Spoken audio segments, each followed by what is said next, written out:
जिंदगी सड़क की तरह है, यह कभी भी सीधी नहीं होती।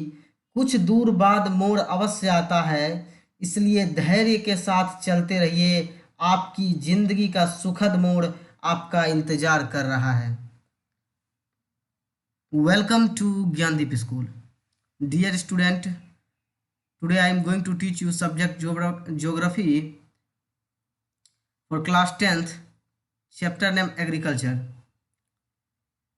Special parts of jhuming cultivation. आज हम आप लोगों के लिए स्पेशल पार्ट ये सिर्फ झूमिंग कल्टीवेशन के ऊपर है। इसमें देखेंगे कि झूमिंग कृषि क्या होता है या किस तरह का होता है और किस देश में इसको किस नाम से जाना जाता है, भारत में, अन्य स्टेट में, अदर स्टेट में इसको किस किस नाम से जाना जाता है। आइए सबसे पहले समझते हैं झूमिंग कृषि क्या होता है। इसको हम लोग स्लैश एंड बर्न फार्मिंग भी कहते हैं। आप देखे होंगे।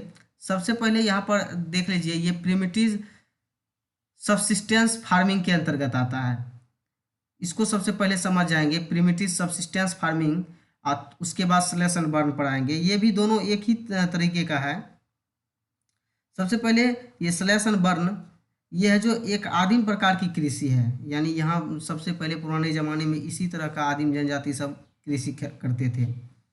इसमें जिसमें कि वृक्षों तथा वनस्पतियों को काटकर उसको जला दिया जाता था। यानी अगर जंगली इलाका है तो उसके पेड़ पौधे को काटकर उसको जला दिया जाता था और साफ सफाई की गई भूमि पर उपकरणों, जैसे पुराने उपकरण होते थे, मतलब पुराने ओल्ड टूल्स का यूज करते थे, लकड़ी का हल वगैरह का यूज करते थे। उसके बाद जुताई करने के बाद उसमें बीज डाल दिया जाता था। फसल यह जो था पूर्णतः मानसून पर, नेचुरल मानसून पर निर्भर करता था।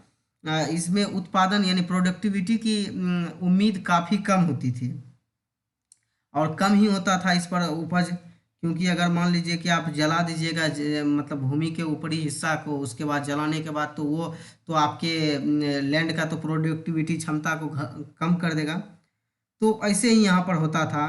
यहाँ पर कुछ वर्ष तक या 2-3 वर्ष तक मिट्टी को वैसे ही छोड़ दिया जाता था जलाने के बाद, जब तक कि उसमें दोबारा मिट्टी उर्वरकता क्षमता या उस पर कोई नया पेड़ पौधा या अपने से ना उग जाए। कुछ समय छोड़ देने के बाद वहाँ पर पेड़ पौधा में खुद ब खुद यहाँ पर आप फिगर देख रहे हैं, इसको फिगर को देखिए। यहाँ देखिए, लग रहा है आपको कि ये जगह जलाया गया है। ये जला हुआ जगह देख रहे हैं। इस जगह को जलाने के बाद इसको कुछ समय के लिए, 2-3 साल के लिए छोड़ दिया जाता था। धीरे धीरे मतलब इस पर मानसून या फिर क्लाइमेट का प्रभाव पड़ता था या बारिश उरिश होती थी तो इस पर फिर से नए सिरे से छोटे छोटे पेड़ पौधा उग जाते थे। उसके बाद उसको फिर से खेती को तैयार किया जाता था, तब उस पर खेती किया जाता था। एक तरह से यह शिफ्टिंग कल्टीवेशन था। यानी शिफ्टिंग कृषि में भी देखते हैं, जब तक उपज होती है तब तक किया जाता है, उसके बाद उसको छोड़ दिया जाता है कुछ साल के लिए। फिर जब हो जाता है वो उपजाऊ तो उस पर काम किया जाता है। तो ये भी वैसे ही है। यहाँ की भूमि में भी उसी तरह का खेती किया जाता था। जब तक यहाँ पर फिर से, अगर यहाँ पर मान लीजिए जला हुआ हिस्सा है, यहाँ देखिए ये हिस्सा को जलाया जा रहा है। फिर जलने के बाद ऐसा हो जाएगा तो मान लीजिए कि 3-4 साल छोड़ देने के बाद फिर से नए पेड़ पौधे अगर जन्म लेते हैं तो वहाँ पर मतलब जुताई करके वहाँ पर फिर खेती हुआ करता था। तो ये एक तरह का भारत के पूर्वोत्तर पहाड़ियों में आदिम जनजाति द्वारा की जाती है। ये सब देखते होंगे कि ये सब पेड़ पौधे जो ज़्यादा पाए जाते हैं, ये सब पहाड़ी इलाका में ज़्यादा पाए जाते हैं और यहाँ पर वही लोग खेती करते हैं। और इसी सब खेती को हम लोग झूम की खेती के नाम से जाने जाते हैं, यानी उसी को झूमिंग कल्टीवेशन कहते हैं। तो ये समझ गए होंगे। और इसमें उपजाऊ क्षमता बहुत कम होती है प्रिमिटिव सबसिस्टेंस फार्मिंग में, क्योंकि ये स्लैश एंड बर्न पर आधारित रहती है। इसको चीर फाड़ के यहाँ काट उठ के इसको जला के तब जाके 2-3 साल इसको छोड़ दिया जाता था। और ये नेचुरल मानसून पर डिपेंड करता था। अगर वहाँ का मानसून ठीक ठाक रहा तो खेती होती थी, नहीं तो ये एक तरह से शिफ्टिंग फार्म का काम करते थे। लेकिन शिफ्टिंग फार्मिंग में ऐसा नहीं होता था, उसमें जलाया नहीं जाता था। सिर्फ ये स्लैश एंड बर्न जो झूम की खेती में ही होता है। और ये सब पुराने ज़माने से चलते आ रहा था और ये लोग पहाड़ी इलाका में ज़्यादा किया जाता था। चलिए आगे हम लोग समझते हैं इंटेंसिव सबसिस्टेंस फार्मिंग। थोड़ा सा देख लेते हैं ब्रीफ में, तब जाके आगे डिस्कस करेंगे। तो इसको समझते हैं कि है हाई पॉपुलेशन, जहाँ पर सबसे ज़्यादा जनसंख्या होती थी, उस जगह पर इंटेंसिव सब्सिस्टेंस फार्मिंग यानी जीवन निर्वाह के लिए वो लोग अपना भरण पोषण के लिए अपना खेती करते थे। जहाँ पर हाई पॉपुलेशन होगा तो वहाँ पर मोर फूड फॉर देम, यानी उनके लिए भोजन की ज़्यादा आवश्यकता पड़ती होगी। तो उसके लिए ये लोग छोटा सा ही ज़मीन में क्या सोचता होगा कि ज़्यादा से ज़्यादा हम वहाँ उपजाएं और ज़्यादा से ज़्यादा अपने परिवार का भरण पोषण करें।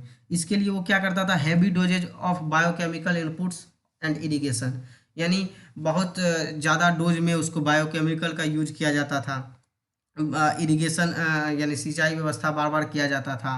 तो ये इंटेंसिव सब्सिस्टेंस फार्मिंग में ऐसे ही ये लोग यूज करते थे और ज़्यादा से ज़्यादा ये उगाने का मतलब ग्रो करने का काम करते थे, और जिससे कि अपने परिवार का या फैमिली का भरण पोषण कर सके। तो आप ये समझ गए होंगे, जहाँ हाई पॉपुलेशन और मोर देन मतलब मोर फूड फॉर देम, यानी उनके लिए ज़्यादा भोजन की ज़्यादा होती होगी ज़रूरत, तो उसके लिए ये हैवी डोजेज बायोकेमिकल यानी जो खाद रासायनिक जो था फर्टिलाइजर्स वगैरह का यूज करता था।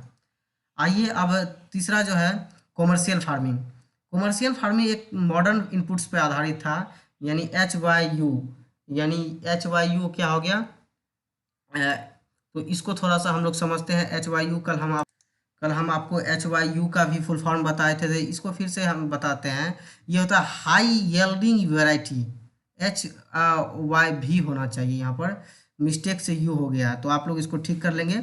HY भी होना चाहिए, हाई यील्डिंग वैरायटी, यानी ये ऐसा वैरायटी होना चाहिए ज़्यादा से ज़्यादा, जैसे कि सीड्स होना चाहिए, बीज होना चाहिए, ये हाई क्वालिटी का होना चाहिए। केमिकल्स अच्छा होना चाहिए, जिससे फर्टिलाइजर्स खाद रसायन, पेस्टिसाइड फॉर हायर प्रोडक्टिविटी, यानी कीटनाशक दवाई जो हम लोग खेती में यूज करते हैं, तो पेस्टिसाइड्स वगैरह कीड़ा मकोड़ा मारने के लिए, तो इस तरह का। और मॉडर्न इनपुट्स का यूज करते थे, जैसे कि ट्रैक्टर वगैरह खेत जोताने उताने के लिए, और उस पर प्रोडक्टिविटी हम लोग सोचते हैं कि ज़्यादा हो सके। अब देखिए कि आपको एक एग्जांपल देते हैं, पंजाब और हरियाणा में इस तरह का खेती किया जाता है कमर्शियल फार्मिंग, और वहीं उड़ीसा को ले लीजिए तो वो इंटेंसिव सब्सिस्टेंस फार्मिंग पर आधारित है, जबकि ये पंजाब और हरियाणा वहाँ कमर्शियल फार्मिंग पर आधारित है, यानी वो व्यावसायिक खेती है।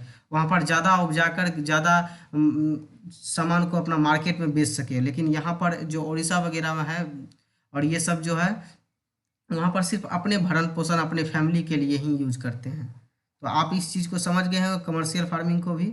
आई होप आप तीनों चीज़ को समझ गए होंगे। आज फिगर भी हम आपको दिखा दिए, स्लैश एंड बर्न, झूमिंग कृषि भी बता दिए क्या होता है, किस तरह के खेती होता है, पहले किस तरह का खेती किया, आज भी यहाँ पर खेती किया जाता है कहीं कहीं पर, लेकिन सबका नाम अलग अलग है। मान लीजिए कि जहाँ पर की उपजाऊ क्षमता है ही नहीं, या एक तो हम जानते हैं कि ये स्लैश एंड बर्न पर जो भी खेती किया जाता है वो 2-3 साल 4 साल के लिए उसका प्रोडक्टिविटी क्षमता घट जाता है, फिर वहाँ पर खेती नहीं होता है। फिर बार बार बारिश मानसून ये सब का इफेक्ट पड़ता है, तो वो फिर से एक नए सिरे से वो एक खेत तैयार होता है खेती करने के लिए। लेकिन ये टाइम लेता है। लेकिन कमर्शियल फार्मिंग और इंटेंसिव सब्सिस्टेंस फार्मिंग, ये जो है इसमें भी हम लोग यूज करते हैं हैवी बायोकेमिकल का, ये भी उसका उर्वरकता क्षमता कम करता है।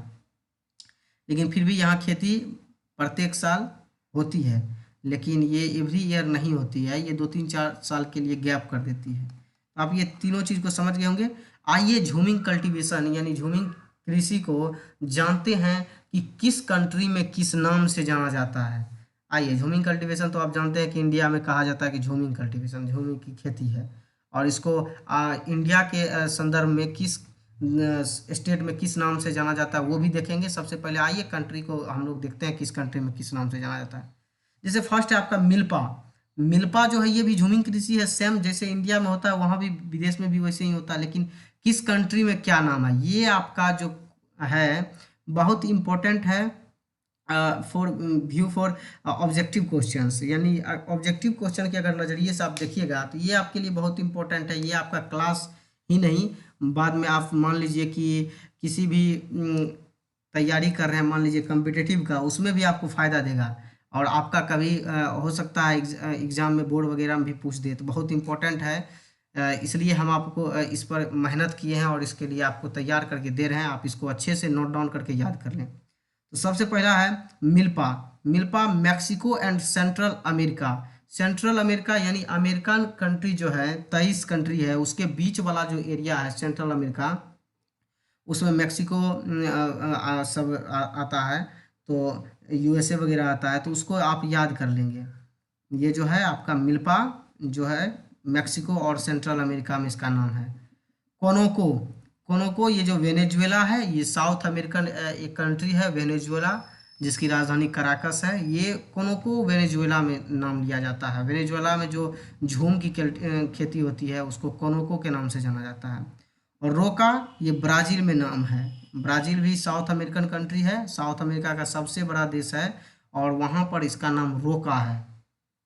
मासोले। मासोले जो है सेंट्रल अफ्रीका, अफ्रीका में 54 कंट्रीज है, जैसे कि मान लीजिए इजिप्ट है आपका, उधर साउथ सूडान है, नाइजीरिया है, अल्जीरिया है, इस सब कंट्री में यहाँ पर मासोले के नाम से जाना जाता है। लद्दाख जो है ये आपका इंडोनेशिया में है। इंडोनेशिया जो आपका एक आइलैंड कंट्री है, यहाँ पर इसको लद्दाख के नाम से जाना जाता है। ये झूमिंग कल्टीवेशन है ये सब। और रे जो है ये वियतनाम में है।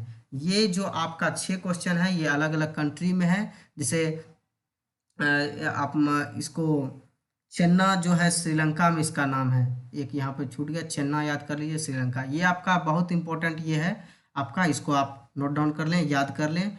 आई होप आपको समझ में आ गया होगा कि मिल्पा किस देश में नाम है, कोनोको वेनेजुएला में, रोका ब्राज़ील, मासोले सेंट्रल अफ्रीका, लद्दाख इंडोनेशिया, रे वियतनाम। चलिए अब इंडिया के संदर्भ में देखते हैं, अकॉर्डिंग टू इंडिया के अनुसार। अब हम लोग चलते हैं थोड़ा इंडिया में, देखते हैं कि किस स्टेट में क्या क्या नाम है यही चीज़ का, झूमिंग कल्टीवेशन का। झूमिंग सबसे पहले समझते हैं असम, मेघालय, मिजोरम एंड नागालैंड, ये 4 स्टेट में इसको सिर्फ झूम के नाम से ही जाना जाता है। और वहाँ पर ये सब पहाड़ी इलाका है, याद रखेंगे, और यहाँ पर इस तरह का खेती किया जाता है, वहाँ पर स्लैश एंड बर्न पर ही आधारित है ये। पमालू ये मणिपुर में है। पमालू जो है ये मणिपुर में इसका नाम है। ये भी है आपका नॉर्थ ईस्टर्न एरिया, लेकिन यहाँ पर इसका नाम चेंज हो जाता है। काम वही है, वहाँ पर भी स्लैश एंड बर्न पर आधारित है, लेकिन काम यहाँ पर अलग तरीके, नाम अलग है। दीपा। दीपा जो नाम है Buxar district, in Buxar district of Chhattisgarh. Chhattisgarh में बक्सर डिस्ट्रिक्ट है। बक्सर डिस्ट्रिक्ट में, इसको बक्सर नहीं, आप बिहार का बक्सर नहीं समझना है, बक्सर, बस्तर, BASTAR, बस्तर आप याद रखेंगे। दीपा इन बस्तर डिस्ट्रिक्ट ऑफ छत्तीसगढ़, छत्तीसगढ़ में बस्तर डिस्ट्रिक्ट में इसको दीपा के नाम से जाना जाता है। और दीपा एक जगह और जाना जाता है, अंडमान एंड निकोबार आइलैंड जो है आपका एक यूनियन टेरेटरीज है। टोटल 8 यूनियन टेरेटरीज में एक अंडमान और निकोबार भी है, जहां पर इसको दीपा के नाम से जाना जाता है झूमिंग कल्टीवेशन को। बेवार और डहिया ये दोनों मध्य प्रदेश में जाता है। वेरी इंपॉर्टेंट क्वेश्चन, ये बहुत बार कम्पिटिटिव एग्जाम में भी पूछा है कि डाहिया जो है ये किस स्टेट का ये झूमिंग कल्टीवेशन है, तो आप याद रखेंगे मध्य प्रदेश। पोडू और पेंडा ये आंध्र प्रदेश, याद रखेंगे। देखिए कितना इजी है, पोडू पेंडा, पोडू और पेंडा आंध्र प्रदेश, याद हो जाएगा। नेक्स्ट है पामा डाबी और कोमान और ब्रिंगा। पामा डाबी एक है, याद रखेंगे, पामा डाबी, दूसरा कोमान और तीसरा ब्रिंगा। ये तीनों का तीनों उड़ीसा में जाना जाता है। कुछ एरिया है इसके लिए, वहाँ पर अलग अलग नाम से जाना जाता है। जैसे पूछ दिया जाए कि आपको क्वेश्चन कि पामा डाबी किस स्टेट का ये झूमिंग कल्टीवेशन है, तो उड़ीसा, कोमान उड़ीसा, ब्रिंगा उड़ीसा। खिल, ये खिल जो है किस जगह जाना जाता है, हिमालयन बेल्ट, यानी हिमालय का जो एरिया होता है तराई वाला एरिया, वहाँ पर खिल के नाम से जाना जाता है। कुरुवा, कुरुवा जो है झारखंड में कुरुवा के नाम से जाना जाता है। वालेरे और वाल्टेरे, ये जो वालेरे और वाल्टारे जो है साउथ ईस्टर्न राजस्थान, यानी साउथ ईस्टर्न राजस्थान में इसको वालारे और वाल्टारे के नाम से जाना जाता है। तो ये आपके लिए आज का जो ये 10 जो है ये अलग अलग नाम है इंडिया के संदर्भ में, और ये 6 क्वेश्चन, और आपको श्रीलंका चेन्नई जो बताए थे वो 7 क्वेश्चन आपके लिए इम्पोर्टेंट है।